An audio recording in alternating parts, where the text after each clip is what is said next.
We respectfully request the Sangha great virtues for the sake of this assembly and all living beings.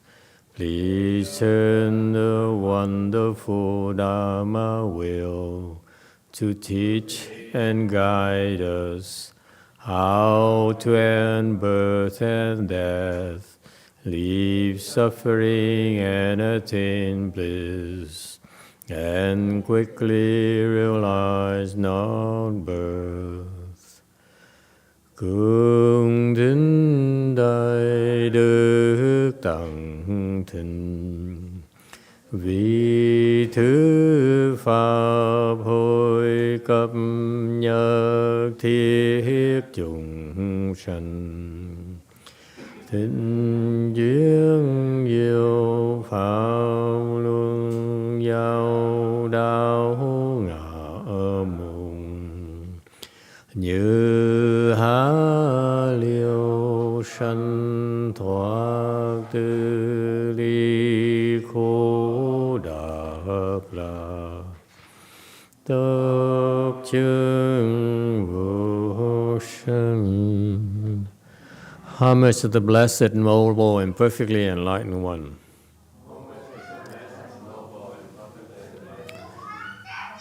Nam mô Sa Tan Tô Sư Chế Đô Ye La Hơ Đi San Miao San Pu Tô Xie.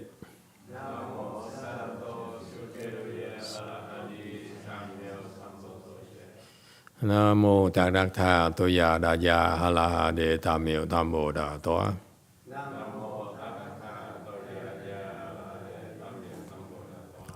The unsurpassed, profound, subtle, and wonderful Dharma in 100,000 million aeons is difficult to encounter. Now that I'm able to see and hear, I will receive and maintain it.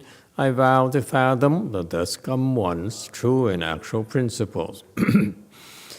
Wu sheng sheng sheng wei miao fa bai qian wan jie nan zhao yu wo jin jie wen de shou qu Yuan Jie Ru Lai Zheng Shi Yi. O Buddhas and Bodhisattvas, Great Master Jing Liang, Great Master YongHua, all good monks and nuns, and all good knowing advisors, Emitofuo. 诸佛菩萨、精良大士、师父上人、各位出家人、各位善知识，阿弥陀佛。 Chư Phật Bồ Tát, kính thưa Thánh Lương Đại sư Hòa thượng Thiên Hóa, quý thầy cô và các vị thiện tri thức A Di Đà Phật. Hello everyone. Today is the 3rd of March 2023. We're here at Go Forest to continue discussing the prologue to the Avatamsaka Sutra. We're in door number 2, slide 285. Okay, thank you all for coming.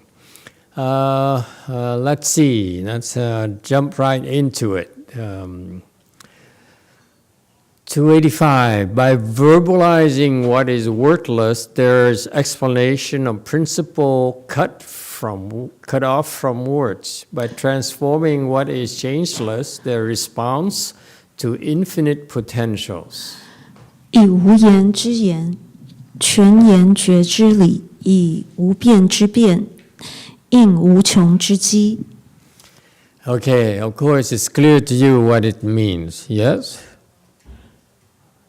So obvious. Huh? It says here, by verbalizing what is worthless, there's an explanation of principles cut off from words. Okay, that's Buddhism. What is Wu Yan Zhi Yan? What are we talking when we explain to you? the principles of Buddhism, okay, those are words, okay, but those words actually are expressing what cannot be expressed in words. Any problems with that? Like we say hello, but we didn't mean it. How is that? Huh? Isn't that cool? We say, I'm sorry, but no, we're not.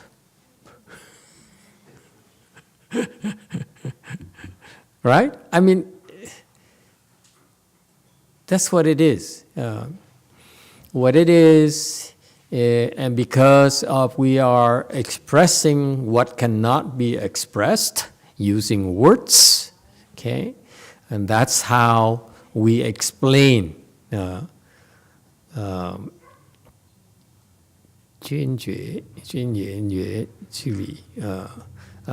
explain the principles that cannot be explained by words, that cannot be explained. What does it mean?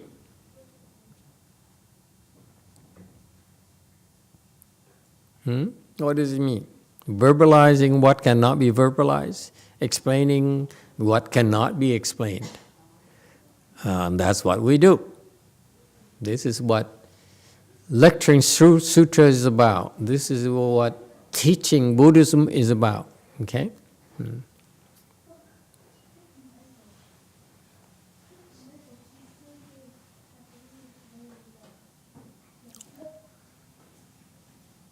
Why? Why you look at me like that? You want me to explain more? There's nothing more to explain. It's everything right there in Buddhism. We don't need a Buddhist dictionary. We don't need a Tripitaka, okay? You look at all the entire Tripitaka, all the explanations in Buddhism. See, someone looking at me with these weird eyes, this set of eyes. It's all nonsense. Okay? If you literally take whatever you hear, whatever you read, whatever is explained to you, you're wrong. You should not take it seriously. You should not take us seriously.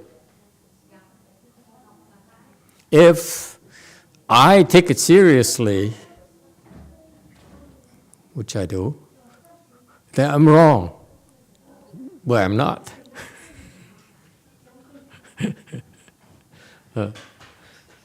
We're talking in circles, you see?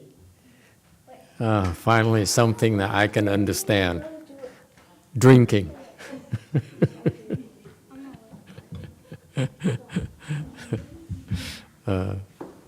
And that's the nature of Buddhism.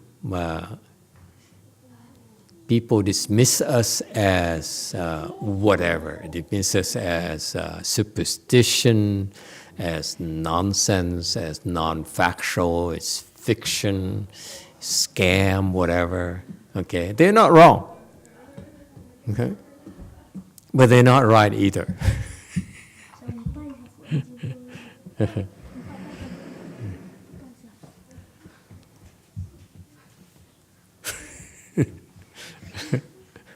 Okay. Okay, thank you. Thank you, kids. Okay, so, and that's a challenge. It's a challenge because the Buddha, when he first started, he says, nah, I can't explain to these people. These human beings, I cannot explain to them. It's too much for them. Okay? I cannot find words to explain what I know, what I understand, my wisdom to them. So let's forget it. Okay? And what happened? The next one, transforming what cannot be transformed. By doing that, there responds to infinite potentials. That's exactly what happened. he says, after he became enlightened, he says, what I know, only I understand. If I explain it to them, they don't get it. Okay? Because what I know, the principles of what I know, okay, is beyond words. Juệ, Yen Juệ, meaning that the words come to an end. It's beyond the realm of words. Is it clear? That's what he said. That's what he said. He looked and said, I'm now became a Buddha. What am I supposed to do? I mean, I'm kidding. Okay, he said, I know exactly what to do. I ain't going to teach these living beings. That's his decision. There's no confusion there. You're right. Buddha are not as compassionate as God. What can I say? Okay? But actually, why his decision, he says, no, it's not possible. And what happened? The gods came. Her God came. Okay? The Christian God came and said, please help my children.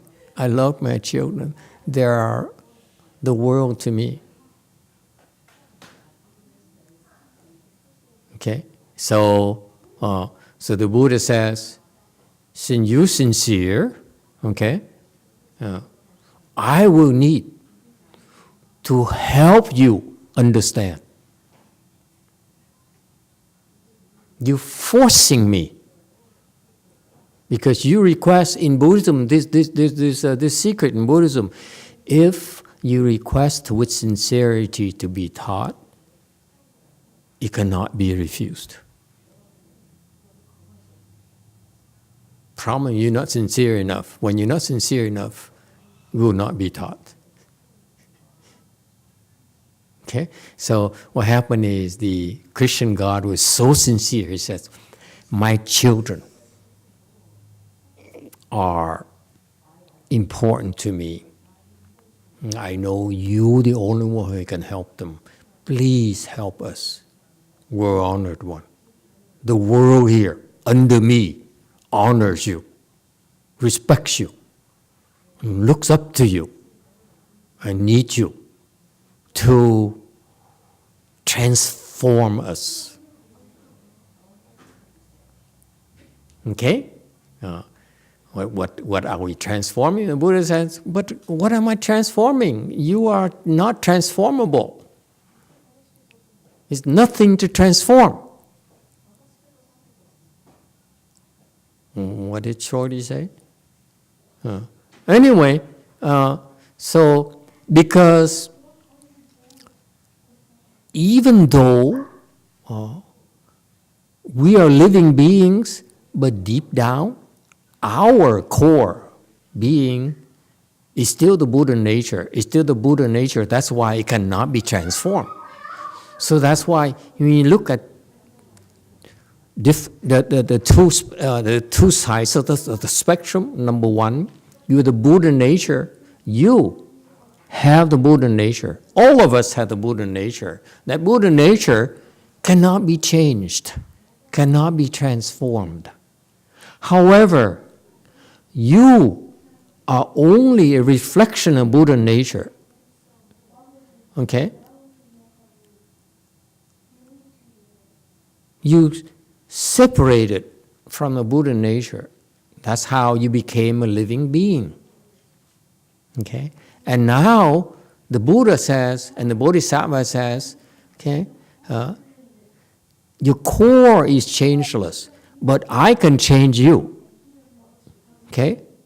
To reunite with your nature. Is that clear? Okay? And because of that, each one of us is different, have different potential. It's funny that we just talked about potential earlier during the Chan Dharma talk. Potential here refers to you, who we are, what we currently are able of doing. Okay? For example, kids are able to play and be cute. When they get older like us, we're no longer cute. It's no longer our capacity. We're no longer able, we're not lovable. Let's face it. Okay? So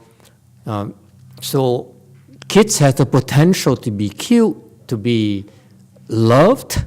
When we get older, we have potential is to have the potential to work and to perform. And we don't have to be loved.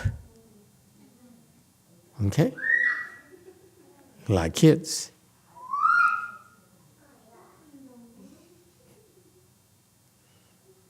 All right? So the Buddhist teaching is that the Buddha says the Buddhas and Bodhisattvas came to our world, okay, in order to, as in response to our needs. So the Dharma that he teaches is able to transform the multitude of potentials, infinite potentials.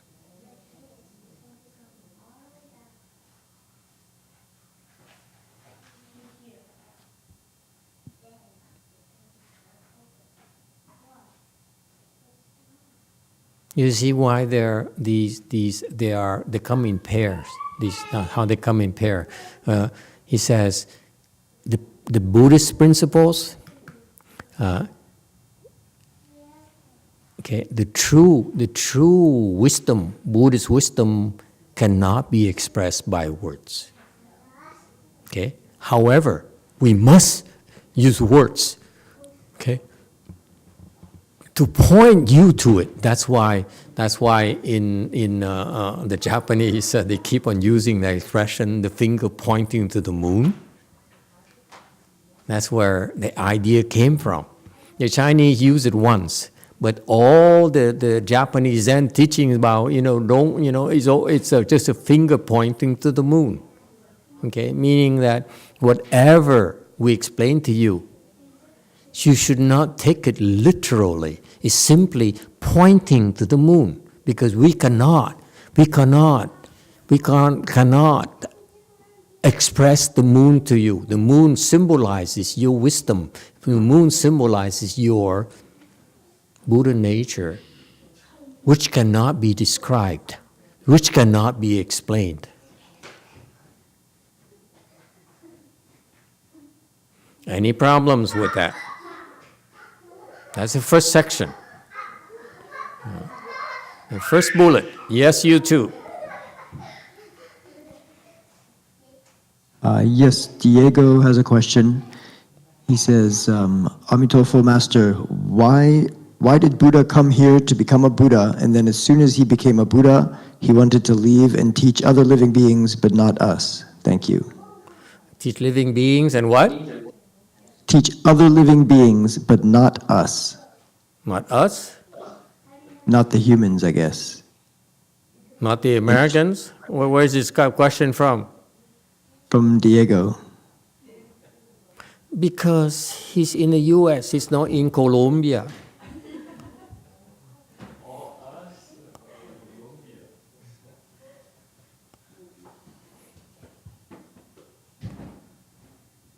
When the Buddha teaches, is not restricted to time or to a place.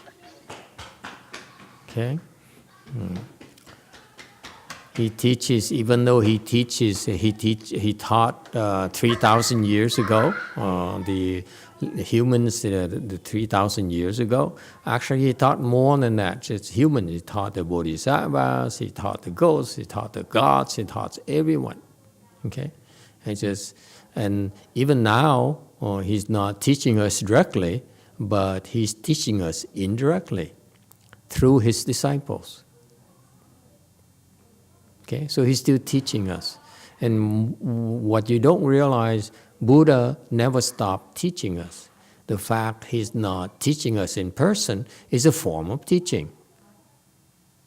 It sounds like talking in circles.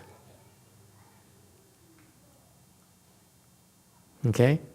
Can you accept the fact that sometimes you teach by not teaching? You say by not saying?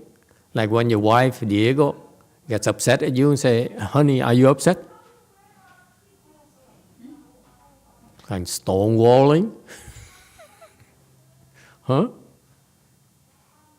So, you see? So, yes, he's still teaching us, by the way. And furthermore, Buddhas actually are teaching us, are still teaching us in the Saha world. We just don't know how he's teaching us. What happened? How can I make that assertion? Can I be sure? No, I'm not sure. Okay, I'm no Buddha, so I can't verify, I can't ascertain that. But the basis of my claim is that that's what Buddhas do. They teach living beings 24/7. They never stop. And sometimes, just like kids, you look at kids, you can teach them so much, you let them play. Let them grow up and wait until it's time you teach them again. It doesn't mean you're not teaching them. Does it make sense to you? Okay, so Diego is wrong to say that Buddha is not teaching us. He's teaching us in so many ways. What's a form of teaching? It's called a response to our potential, meaning that the teaching is only in response to our potential. What does potential mean? Potential refers to our ability to absorb. That's all. Can we absorb it? How much can we absorb? Okay? Children, what can they absorb? They can absorb fun. They can absorb food. Okay? That's all they can absorb. Don't try to do more than that. Is it clear? So that's our potential depending on our capacity to absorb, to understand. The teaching is bestowed accordingly and no more.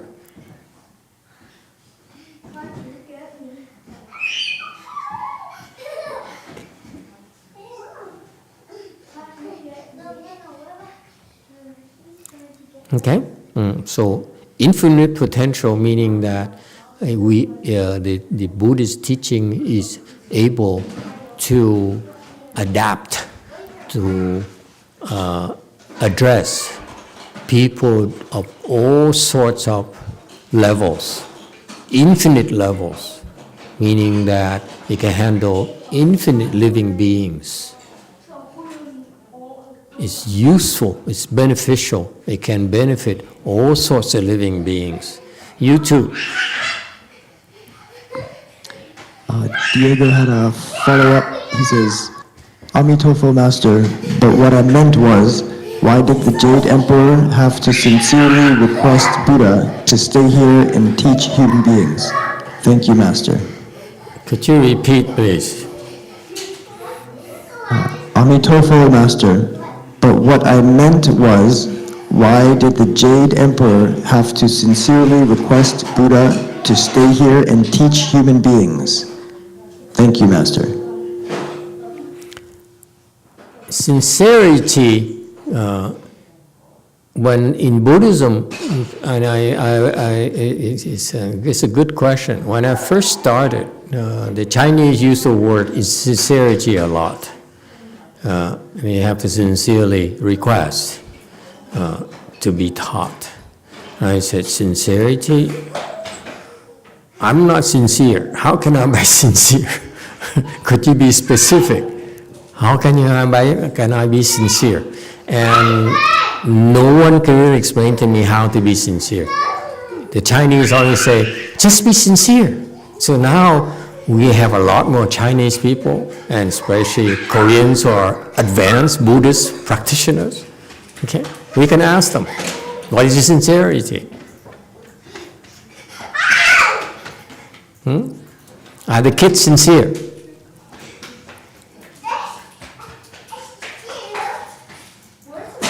Are they sincere? No, they're not. What are you nod your head for? They have no interest whatsoever. So they have zero sincerity. Can we agree on that? He said, you will not be taught, you'll be taught according to your sincerity. Okay? You'll be taught as much as you're sincere. The kids are not sincere, therefore they don't need to be taught. All right? Our talk here is not designed to address the kids right now. Okay? It's designed to plant the seeds in their consciousness only. Okay? And that's how we help them right now. Don't say we're not helping them. Don't say that we are not teaching the kids. Okay? We are a lot kinder, more compassionate than you think. We're teaching the kids, but not in the way you think. See, I just said we're not teaching kids, but we are teaching kids.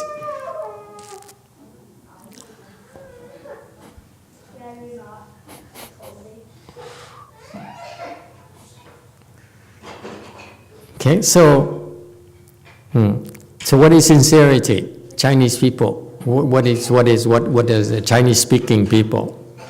What is sincerity?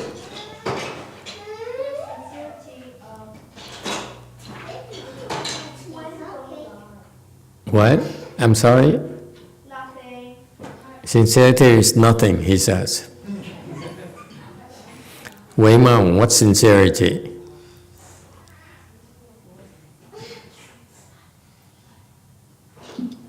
Oh, Master, I have a different question than that. My question based on the word Wu Yan Chu Yan is that he using non-verbalization is a way to talk?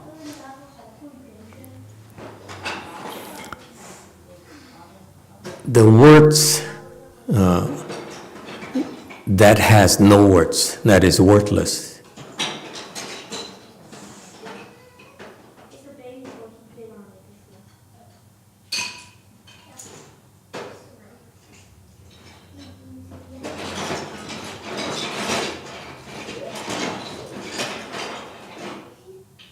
As I said, the principles of Buddhism, okay, are basically a finger pointing to the moon. It cannot express the moon. It can only point to the moon. That's why it's meant by worthless.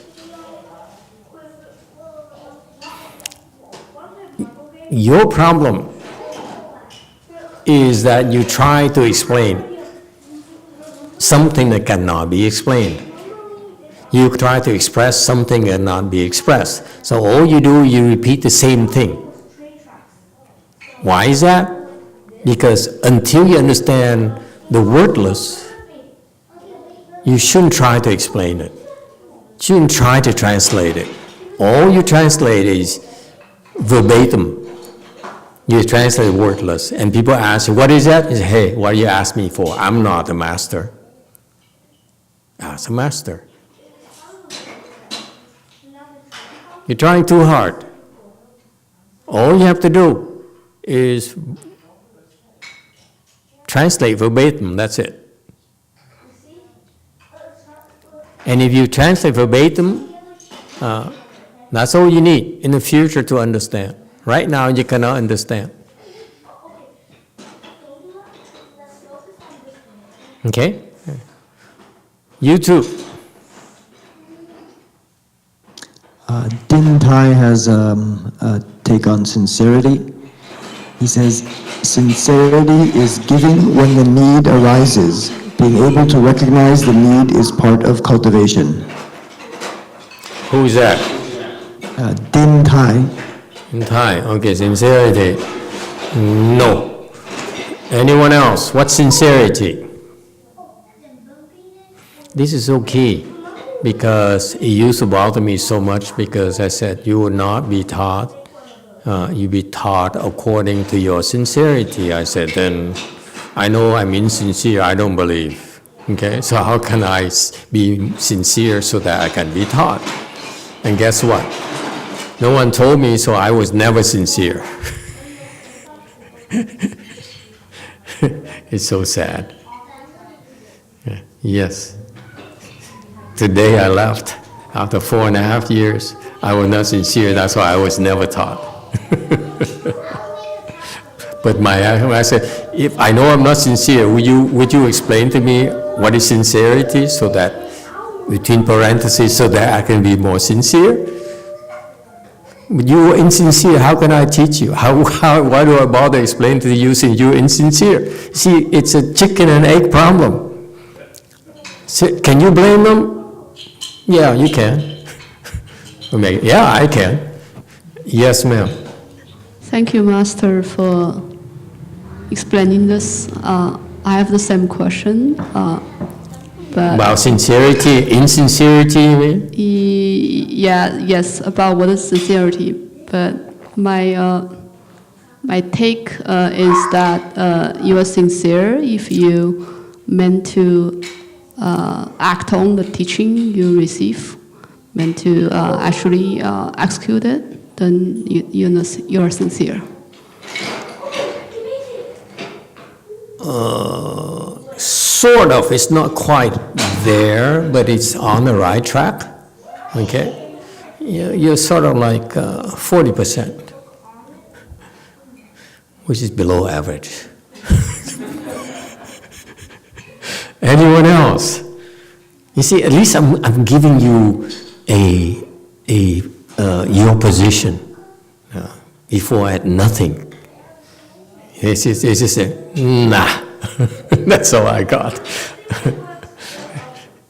And then guess what I did? I said, you probably are stupid because you can't answer my question. So you see, the problem compounds itself. Yes, JMT answered. What? JMT has the answer? Wow, so impressive. And guess what? Yumi, who has the answer? Yes. 진실하다는 것은 가르침을 받기 위해서 모욕을 견디는 것. What? What happened to her? Her answers are getting shorter and shorter. Master, sincerity is to receive the teaching. Sincerity is to endure the insult to receive the teaching. Who would insult you? What are you getting at? Come again? Repeat that. It's a joke from the YongHua anecdote today. Repeat that. Can we get a private joke here? Repeat that. Please listen to the YongHua joke, YongHua anecdote today. It's a private joke. Okay, repeat that. And then what happened is, Yang Shan came to a nun and said, the master said we have a lot of people are enlightened, but they are not acting like enlightened people in the plain words. And the nun said, say what? Repeat that. And Yang Shan was about to repeat, and she kicked the heck out of him. So that's why, repeat that, so meaning be prepared to be kicked. Okay, private joke. Go ahead, you two. So No 1596 says sincerity is no scheming, and Brady McBride says sincerity is the measurement of your seriousness and interest upon a given subject. Very good. McBride is pretty good. The other one is also pretty good. No scheming. True. What happened is a lot of people, the worldly people, okay, when they come to request the Dharma, request to be taught, they can't help themselves. They're scheming. Because it's too smart. Especially, I have some kids in my temple who are young, and they don't realize we're too old for them to try to scheme and try to pull wool over our eyes. Ask the YongHua, who is the most senior person here. Ask her, and she said, I've seen them all.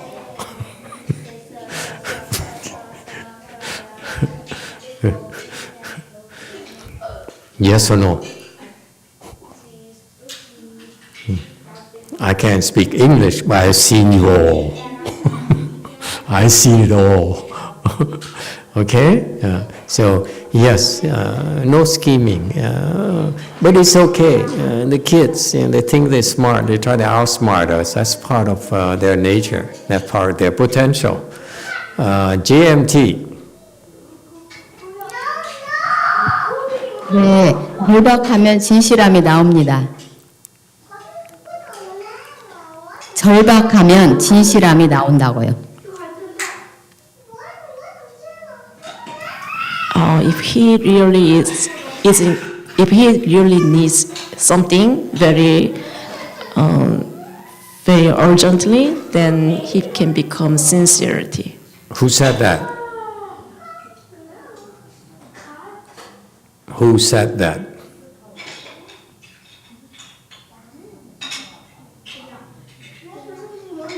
김혜수입니다. 혜순 티처입니다. Hasun teacher. Hasun. Excellent. Answer from JMT. Go ahead. Go. 진실하다는 것은 오로지 하나의 마음입니다. 몸도 마음도 오로지 하나의 마음입니다. 그래서 몸과 마음이 온전히 진실로 가득 차 있습니다. 진심입니다. Sincerity is only one mind, and body and mind is one. They are filled with sincerity. Okay. Who said that? Venerable Shannon. Who? Shannon, XE. XE? Do we know her? Sorry. Oh, yeah.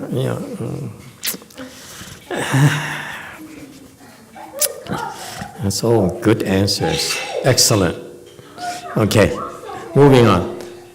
You heard the answer already. Let me reiterate for you.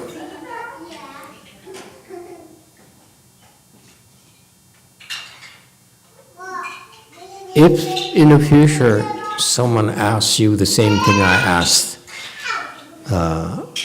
my so-called teachers, I said, what is sincerity? You need to be sincere is the instruction. I said, what is sincerity then? Okay, so the answer is your samadhi level. You can only be as sincere at your samadhi level. Because of your limitation.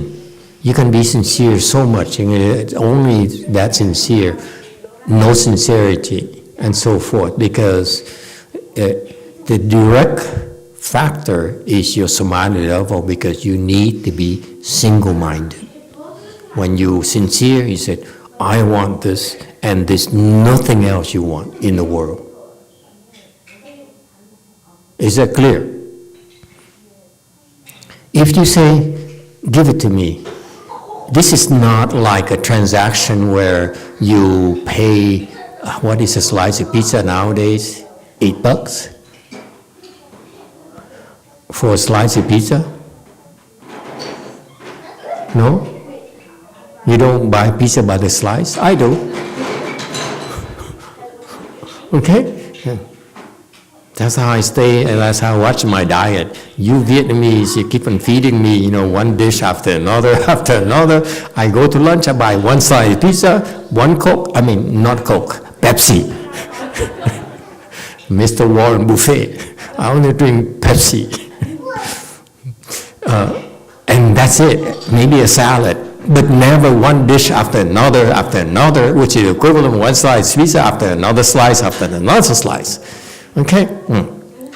So anyway, single-minded is that when you sincerely, when you say, I'd like to be taught, this is important to me, so you wait to be taught. You don't sit there, especially the young people nowadays, they said, Master, teach me. And then I asked and I said, and then the scheming, the second thought is the scheming already. You see, they cannot help themselves. They're scheming constantly. And that's what happens. They're not taught because as soon as they say, please teach me, and they scheme, you don't have to be taught anymore. That's a problem you have. You're hurting yourself. It's not, we don't want to taught you, to teach you. But if you're not listening, you're scheming already. You're not ready to receive. You understand sincerity? Sincerity is I'm ready to receive. I'm willing and ready to receive. Okay? But no, you request and then you think of something else. That's what happened to schemy people. They are constantly scheming. They cannot help themselves. You know what I'm talking about? I'm a schemer. A dreamer too. But more schemer than dreamer. Okay? We scheme. Okay? So that's why, that's what happens. Unfortunately, when you are not sincere, you don't have to be taught because you're not serious. Okay? Very good point, Xienan. And then and the other question is single-minded. The only answer about single-mindedness, very, very good. Another tip you have is that, so if you're not sincere, if you don't understand sincerity, how can you be taught them? Here's what happens to you, to us. Okay? We're insincere because we are stupid. Okay? Our minds are scattered. We're schemy. That's how we are. That's how we function. That's how we live. Okay? That's who we are. Okay? So, at some point in time in your life, okay, you are stressed out. You are oppressed. Okay? You're so distressed. You say, I can't take this anymore. Please help me. Please teach me. That's when you're most sincere. So that's why it's so important for you to remember to ask for help. Because when you ask for help, and you ask for help from Vanessa's boss, for example, you're sincere, all you want is a different system. In our system, we ask for help from Buddhas and Bodhisattvas. Okay? Same principle, you need to be sincere. Your response is proportional to your sincerity.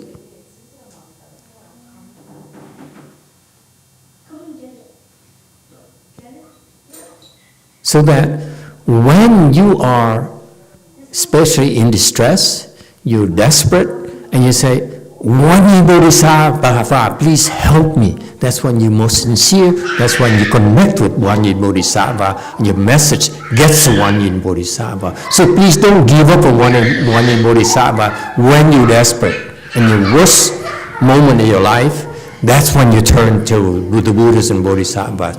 That's when you're most sincere, that's when you will get a response. But right now, since you're not in danger, since you're still safe, since you will still have the strength to have time to scheme, keep scheming, it's okay, there's nothing wrong with it. But don't forget, when you're at the end of your rope, okay, that's when you can be most sincere.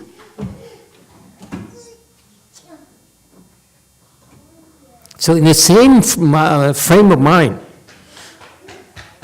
when you get into the frame of, in your mind, you says, I don't know what else to do. And don't know how to solve my problems. Okay? So with that kind of dire need, and you turn to the Buddha and say, I know I need to get out. I need to go to the pyramid. I need to get out of here. I need to get out of trouble. And you ask for instructions. That's when you're most sincere, because you need it so much. You only can think of it. You see, single-minded, naturally.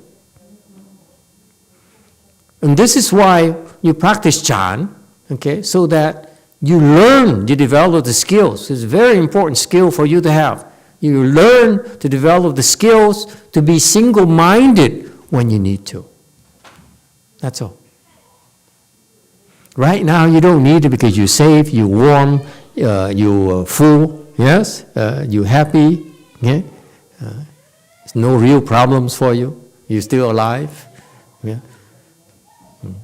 But in contrast, in those cultivators who are a different world from you, they said, I am fed up with this, I need to get out of here, and I need instructions, please teach me. And they said, that's the most important thing in my life right now, is to get instructions on how to get out of here, to end my suffering.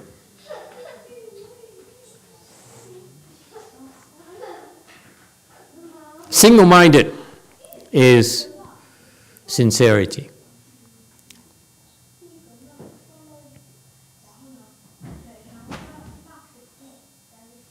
Why can't we teach people that? Why do you always explain, tell the Chinese, this is my knock on the Chinese people I met. I asked about sincerity. He said, basically, the answer is you're not sincere, so why should I even answer you?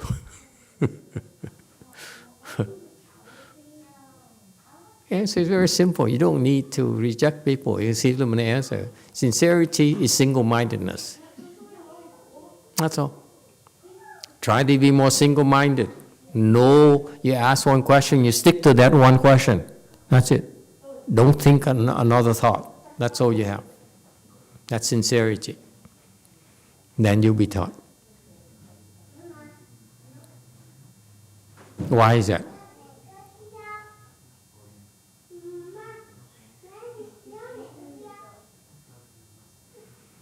If you have a thought, please teach me. Okay? Think about this. Please teach me. Then that means your mind is open, your heart's open. Teaching you is possible. But you say, please teach me, then you close it and your mind opens up to something else. I'm hungry, I need some hamburger and French fries. Okay? Real American ones, not Koreans. You see that? So you no longer are receptive.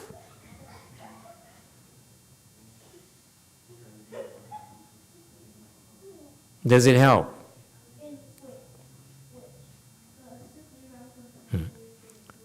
So that's why here, as a response to infinite potential, when you're sincere, okay, then you get a response accordingly. You will get a response because of your sincerity.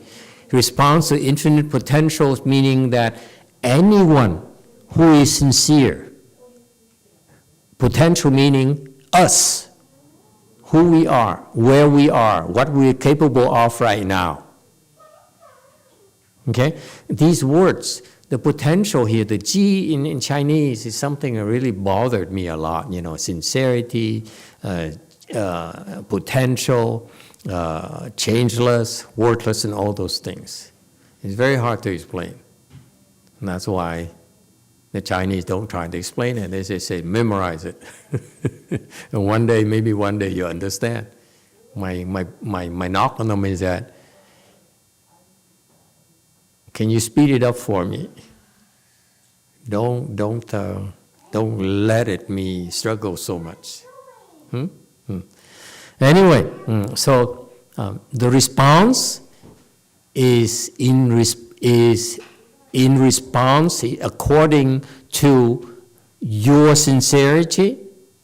Okay, meaning that because you're at different levels of sincerity, we respond accordingly.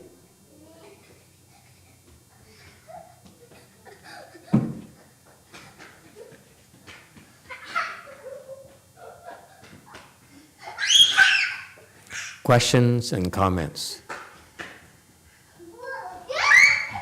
Okay. Finally, if you don't get it, it's okay. Be more sincere.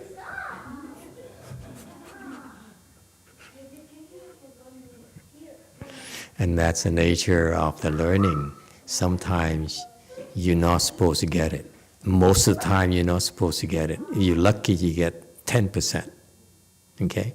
And you have to still open your mind, absorb it, and let it take care of itself. 287. What the ultimate position? Yes, Wei Maun. Master, I just wanted some clarification because somewhere I read that Buddha said that whatever we hear, we have to also reason with our own mind, think about it, and agree to it only if it resonates with our common sense.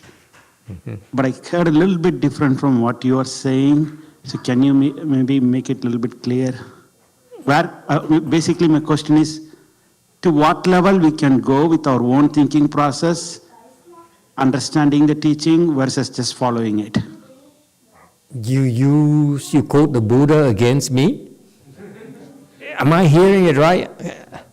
Is that right? Should I take this as a personal attack? And we're not talking sincerity anymore. We're talking a personal attack. No? Master, maybe maybe I'm not explaining it clearly. I think maybe what you are saying. I heard you clearly. Don't try to weasel your way out of it. You say you quoted the Buddha. You say the Buddha talked differently than you. Be a man. Own up to your aggression.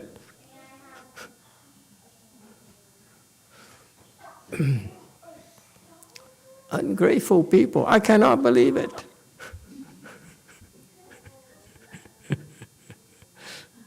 What do you have to say for yourself? Are you sorry, at least? I didn't mean in that way, Master. But he's not sorry. He didn't mean it, but he's not sorry. What's the magic word?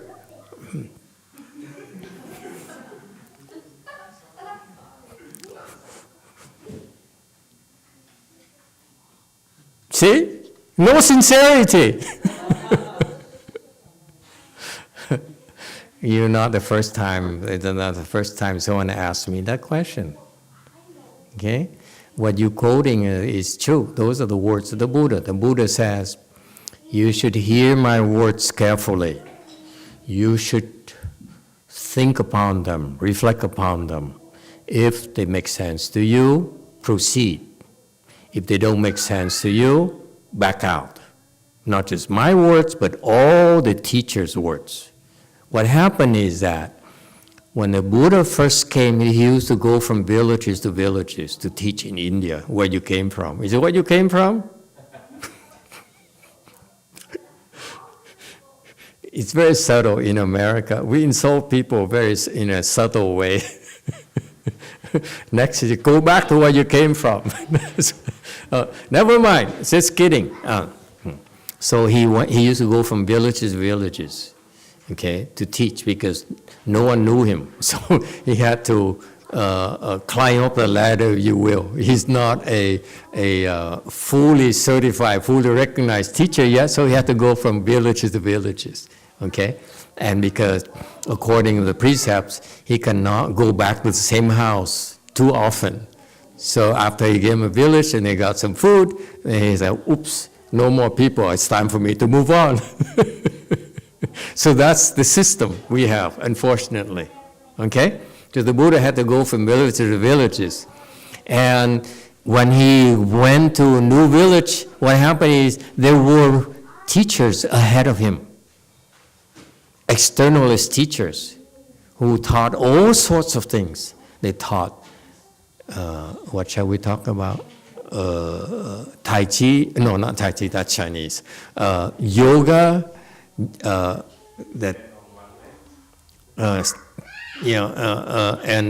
and all, yoga has all, Yakagora, whatever, the 4 different, 5 different kinds of yoga. You more yoga person than I am. She's no, I'm Pilates now. This person here has no backbone. Okay. So anyway, so the Indian teachers before him were telling them a lot of things, and they're all contradictory.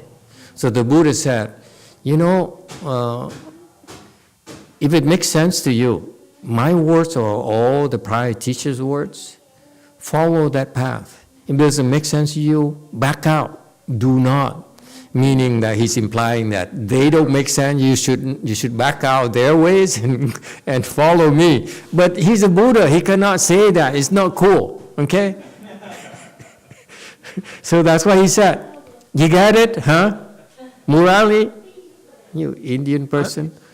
Yes, Master. Okay, he's still not sorry. I mean, I still am not hearing it.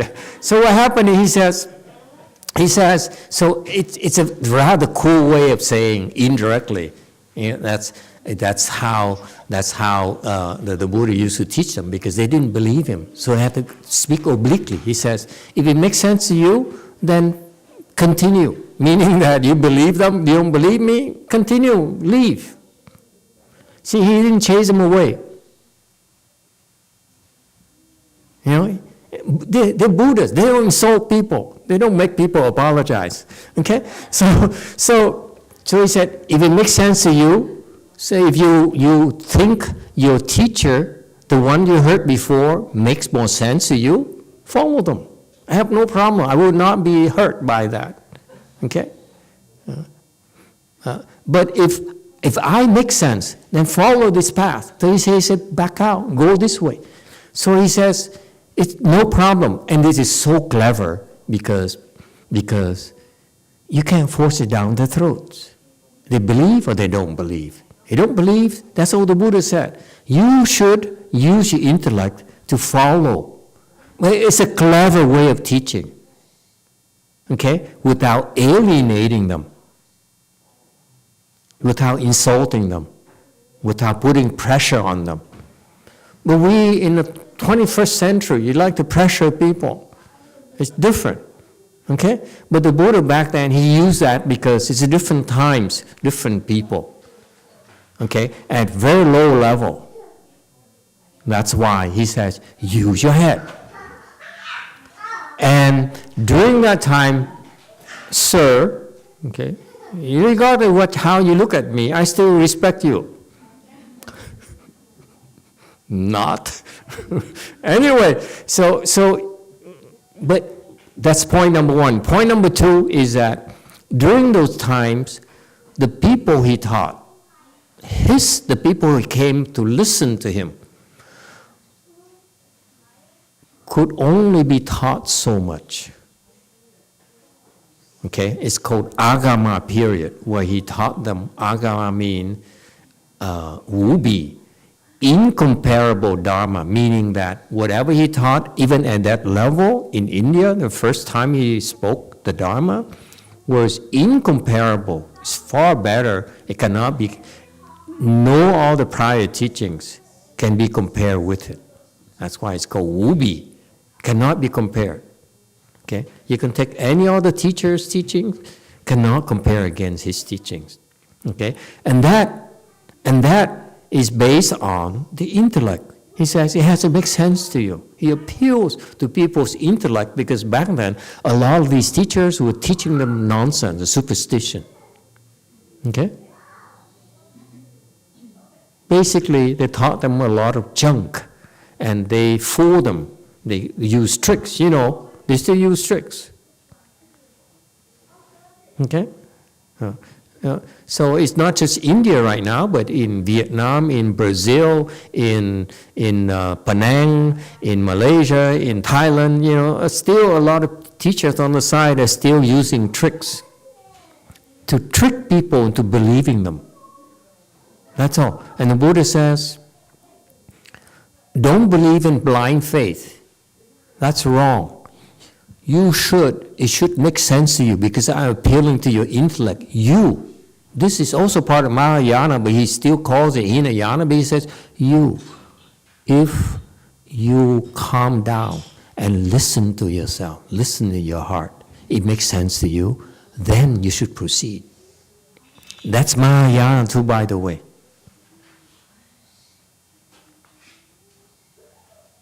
Okay? However, it came out as use your head, use your intellect. If it makes sense to you, then follow. Meaning that if you look at Mahayana perspective, he says, use your wisdom, not simply just a thinking mind alone.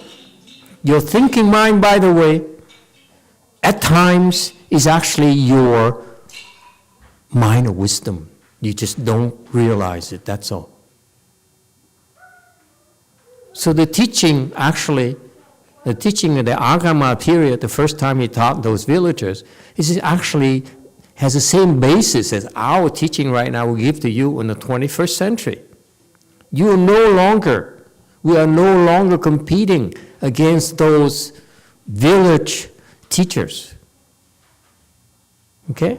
We're competing against Chinese Mahayana. We're competing against Tibetan Mahayana, Tibetan Buddhism. You're competing against Thai Buddhism. You're competing against Sri Lanka Buddhism. You're competing against Japanese Buddhism. You're competing against non-Buddhist things, Catholicism. Okay? That's what we're doing. So the times are different.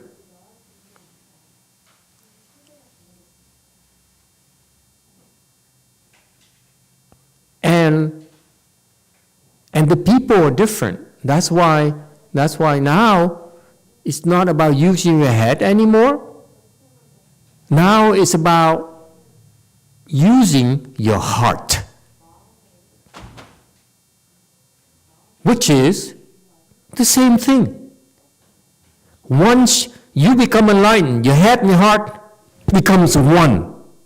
You see that? That's why the Buddhist teaching back then, for those people, they cannot believe this thing, the heart here. So he says, use your head. What he's pointing out at times, your head and heart is the same. It's intertwined. You just don't know it. That's all. So that's why he says, use your head. You should not believe blindly. That's what he's telling him. Use your head. Think. Well, actually, when you think a lot, let me demonstrate to you, prove to you why it's the same thing. When you think a lot, what happens? You become tired. And guess what? At the moment you're tired, that's when your head and heart becomes one. You stop thinking. So you see, my claim is that back then, they call Hinayana instruction. Actually, it's the same as Mahayana instruction. It's just that those people cannot be taught Chan, okay? For some reason, Indians cannot cross their legs. Okay? So there's no point. So that's why use your head, use your head. It's okay. So it's called expedience. It's called provisional teaching. We said, it's okay, use your head, okay? But you follow this, it makes sense to you, use your head, but eventually, as you use your head, at some point in time, it will stop. you're too tired, you're sleepy, whatever. Okay? That's when your head becomes your heart. The same exact thing. It's not different. It's just that it sounds different, okay? But it makes sense to the potential. Remember, okay? He's simply responding to the potential of people who can only understand with their heads. So he says, use your head. Don't believe blindly to all these promises, all these scams. Okay? Use your head. Okay? Here we say, we don't have the same competition anymore. We're not competing against externalist teachers as much. Now, you know what my biggest competition is? TikTok? You're right. How did you know? And what's my second biggest competition? Chinese Mahayana.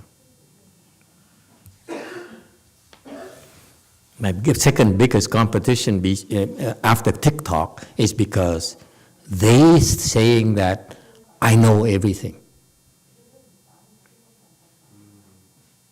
My master said, I don't know everything. Master YongHua says, Mahayana, Buddhist teaching, I know half. He never said, I understand everything. So how on earth can my generation think that they know everything? They open their mouth and say, I learned everything from Master YongHua. And Master YongHua said, I know half. Meaning is the other half that he doesn't know.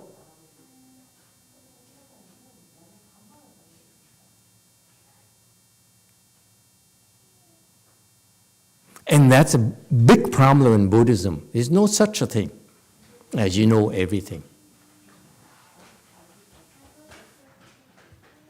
Okay, now all of a sudden they said, Chinese Mahayana, that's a standard.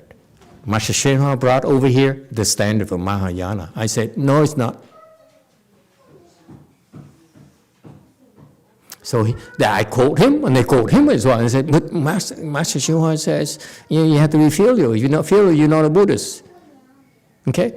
I said, no, you have to be filial. And you're still a Buddhist. Why? Because what's filial here, what's unfilial here to them is actually filiality. It's the filiality they have not learned yet. They only learn half of filiality.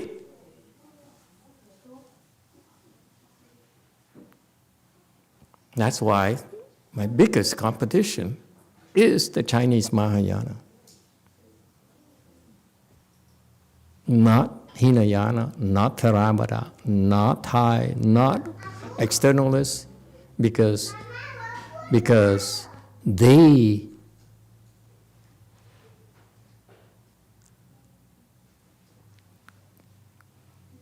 cannot proclaim they know everything. They back it up with their samadhi power. That's why it's so dangerous. You understand? Thank you.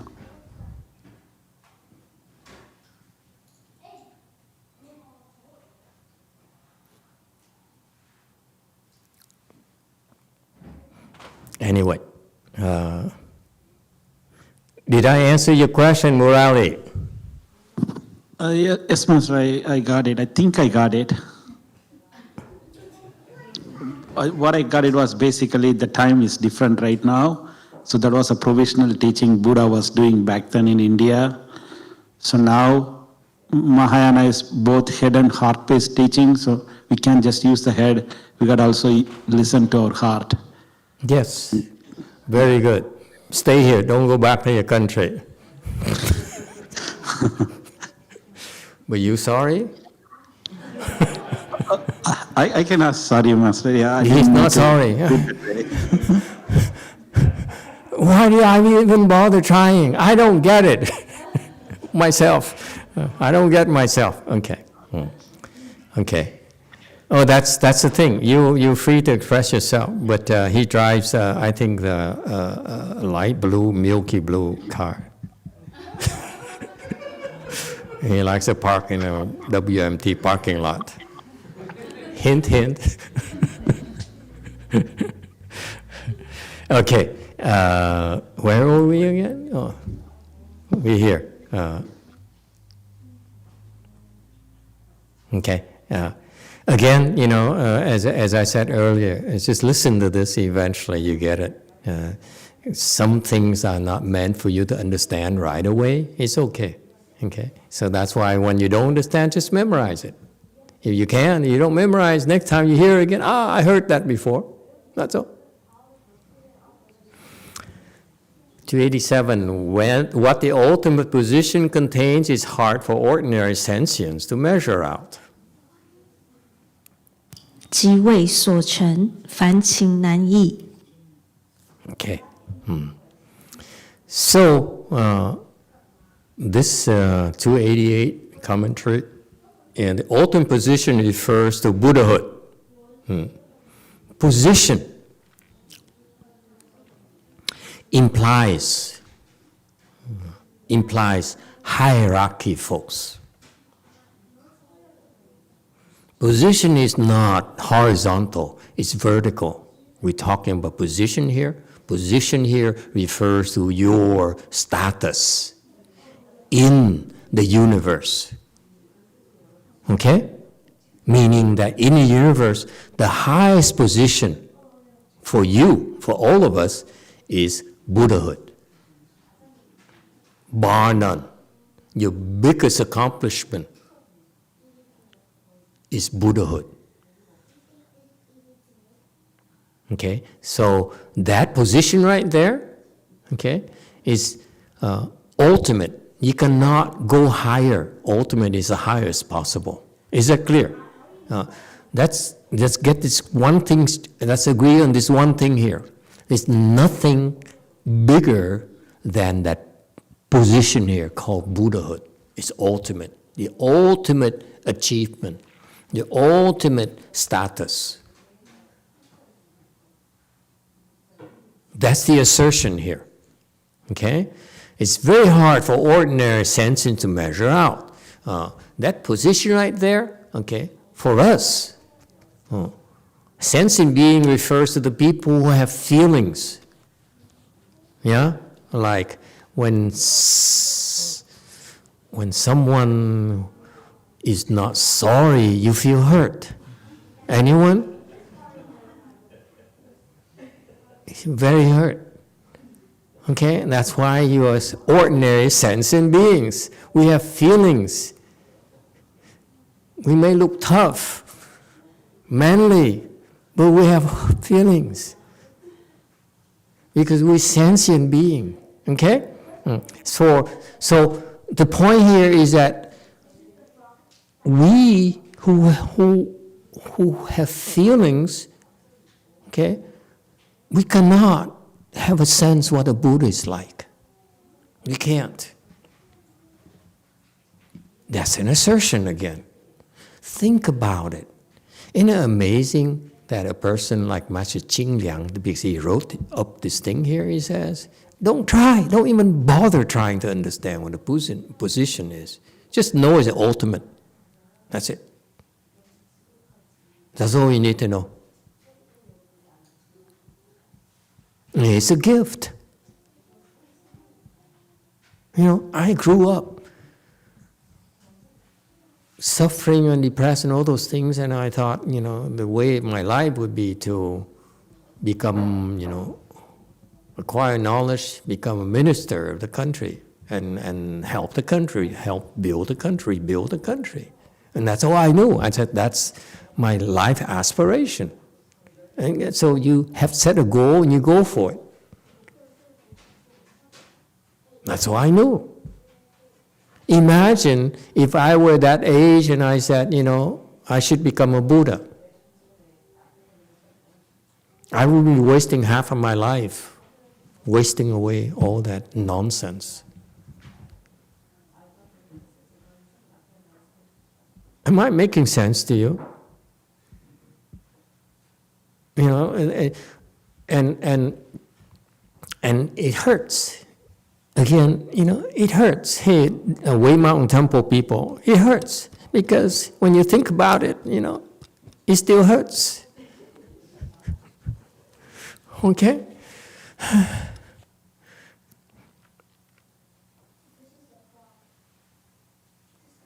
Because I didn't know better. It's a gift to be able to know that there's something called Buddhahood, something that we don't understand, but it's really the ultimate, and believe it. But some people, they hear it, you know, and they, it goes out right away. And they have to keep on hearing it for many, many more times before they believe it. You know what I mean?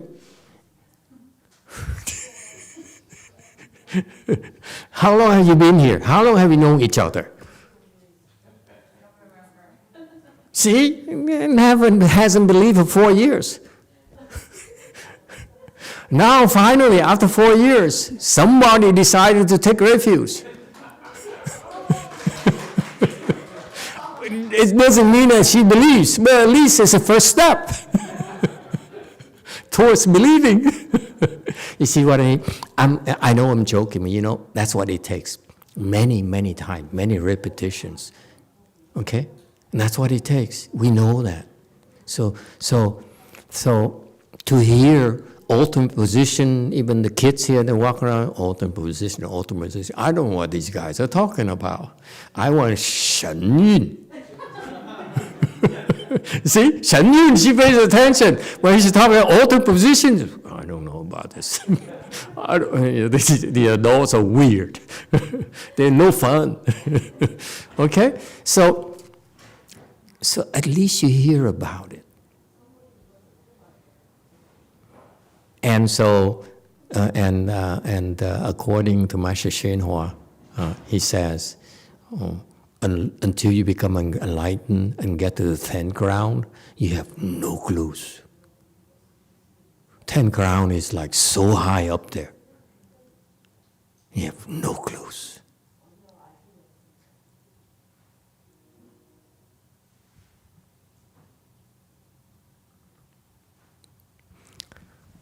(289) Now writing on the power of the teachings of principles in general, they open up 4 doors. 1, the great intention put together and taken apart. 2, ancient and present disagreements and concurrences. 精诚礼教之力，略起4门：1、大义离合；2、筋骨为顺。God, there's so much in English and only one line for the Chinese. You guys have the edge over us. So he says in commentary, slide 290, he says, Mahayana teaching here is actually very powerful. What does it mean by powerful? Li, powerful. What power is he talking about?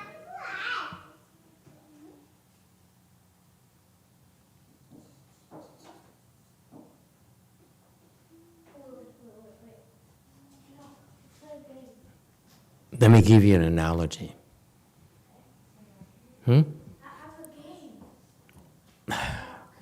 Once I was away, okay, and a young thief decided to break into my house.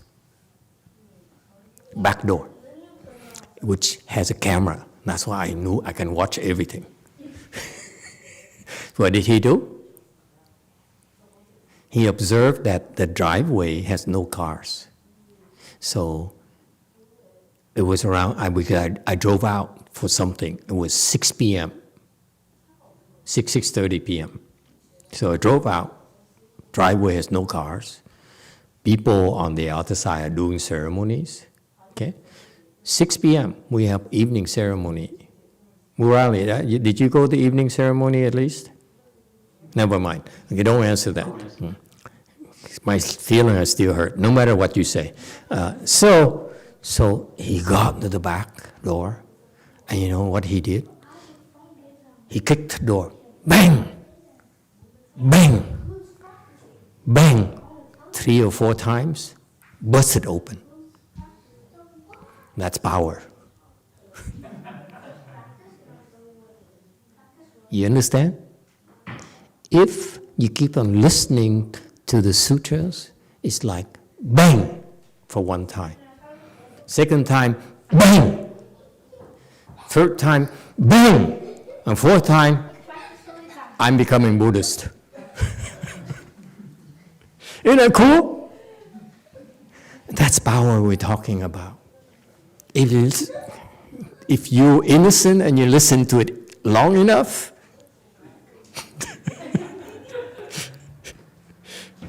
not too late yet. Yes, in the back. 5. So Master, could you explain what is true belief? Just like you explained the sincerity. It was pointed out to me that I don't have enough belief. So I wonder, could you explain that? You're a special case. There isn't enough power yet.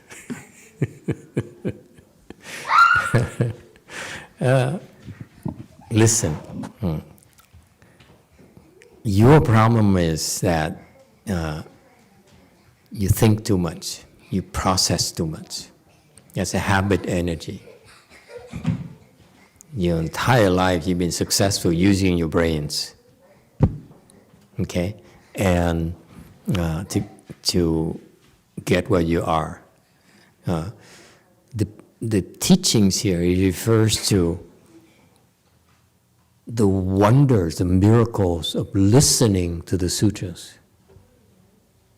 And every time you listen to the teachings, well, the sutras, you get the power directly from the Buddhas. Is that clear? When you listen to Master YongHua, now you have the power of Master YongHua. Okay? Because how did it happen? Folks, this is not explained to them, but this is very, very practical. When the Buddha spoke Buddhism, explained the Dharma, it came from him, right? So that his power right there. It's Buddha power behind the sutra words. God's power behind the 10 Commandments. Same thing, same principle. Yeah? God conjured up the 10 Commandments, Buddha conjured up the Tripitaka. Is it clear? Same analogy, same exact parallel. Okay? But Buddha, when he says, he taught you, this is suffering. He says, he's suffering. So it's the power of the Buddha behind the principle. Same thing, when Master YongHua explained the Dharma, you listen to it. And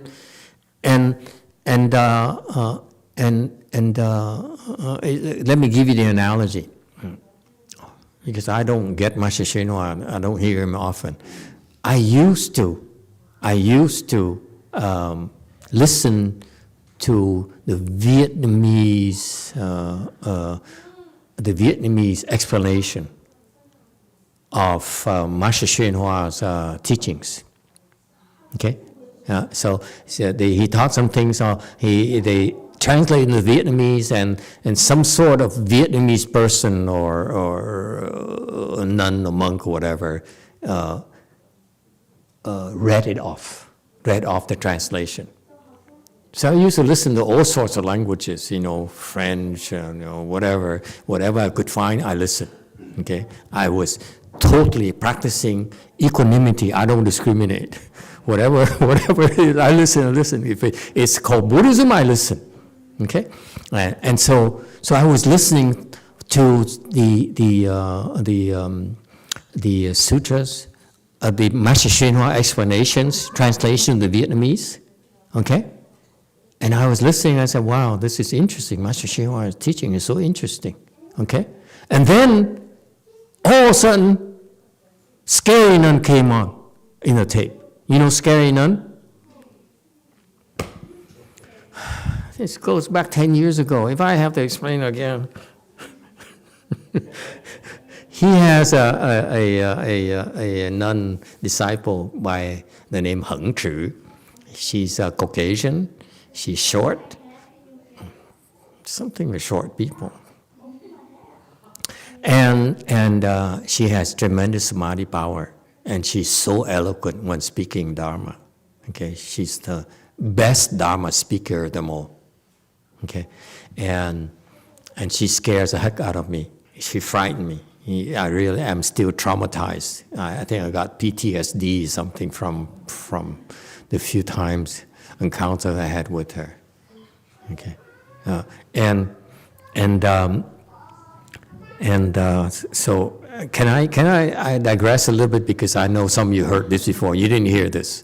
So one day, my Dharma protector brought me to see 10,000 Buddhas. Okay, and because he says, you need protection. I said, yeah, I do need protection. These people up here are very scary. So he came along and said, okay, I will be your Dharma protector. And then he says, and then I met Scary Nun. He told me, I met Scary Nun. I ran to Scary Nun. Scary Nun looked at me, and Scary Nun realized that I'm stronger than her, so she went the other way. I said, wow, there's justice after all. I hope she got PTSD from you. But anyway, Scary Nun level of samadhi is so high, is very, very high, much higher than the Vietnamese whatever people who were reading those things. So when she read the English translation from the Chinese, I said, wow, this is so much better than the Vietnamese. It's like night and day. That is the power, her power. You understand? So each teacher, each person, okay, when they explain the Dharma, okay, their power is what helps you understand faster or not.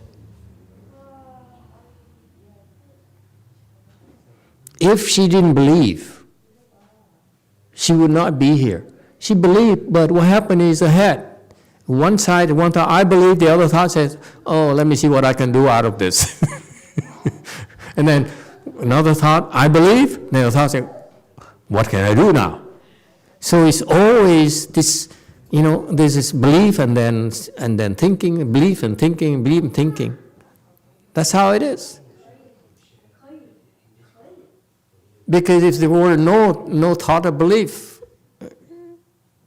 she'll be with the Dalai Lama.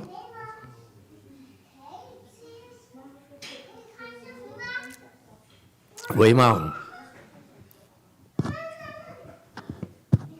Master, is it good to listen to some of the Dharmas with the sutras over and over again for the repetition, like what you said about kicking them down the door? Yes, sir. You keep on listening to it. It's like kicking that door in. Boom, boom. It's going to take more than 4 for you. Okay? Each person is different. My doors only take 4 times. I asked one Texinin to reinforce it. Now I challenge them, you kick it all you want.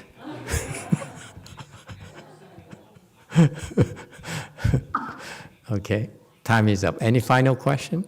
We come back to this slide here next time. Thank you, everyone. Yeah.